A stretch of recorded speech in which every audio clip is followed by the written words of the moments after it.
Chez Mitsubishi, l'Outlander se place entre l'ASX et le Pajero dans la gamme des 4x4 ou SUV. L'Outlander se distingue en proposant une version hybride rechargeable avec 2 moteurs électriques, un pour chaque essieu.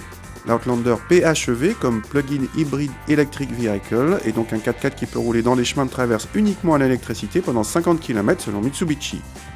La partie thermique est assurée par un 2 litres essence de 120 chevaux. L'Outlander PHEV n'est disponible en France qu'en finition haut de gamme InStyle et uniquement avec ce bleu métallisé. A l'intérieur, la présentation reprend celle des autres Outlander, mais on trouve quelques particularités, à commencer par le levier de vitesse qui se manipule comme celui d'une Toyota Prius. Ces 2 boutons servent à préserver la charge de la batterie, voire à la recharger via le moteur thermique. Les palettes au volant servent à doser le frein moteur électrique au lâcher de pied, une bonne trouvaille. À l'arrière, l'habitabilité est généreuse, mais la banquette coulissante présente sur les Outlander normaux a disparu. Le coffre atteint 463 cm3, un peu moins que dans les Outlander thermiques. Contact et à moins que la batterie soit déchargée, les premiers tours de roue se font en silence, en électrique.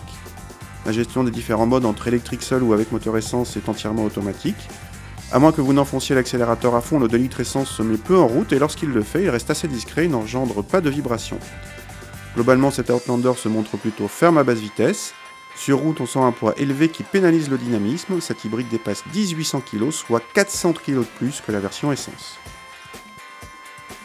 L'intérêt premier de cet Outlander est de pouvoir rouler quelques dizaines de kilomètres en électrique seul. Mitsubishi annonce 50 km, mais nous n'avons pas pu dépasser les 30. C'est quand même beaucoup mieux que n'importe quel hybride normal. L'Outlander PHEV peut se recharger sur une prise électrique classique en 5 heures environ. L'autre atout concerne évidemment les faibles consommations. Le constructeur annonce 1,9 litre en moyenne, évidemment impossible à atteindre dans la réalité, mais cela permet à cet Outlander d'être éligible à un bonus écologique de 4 000 €.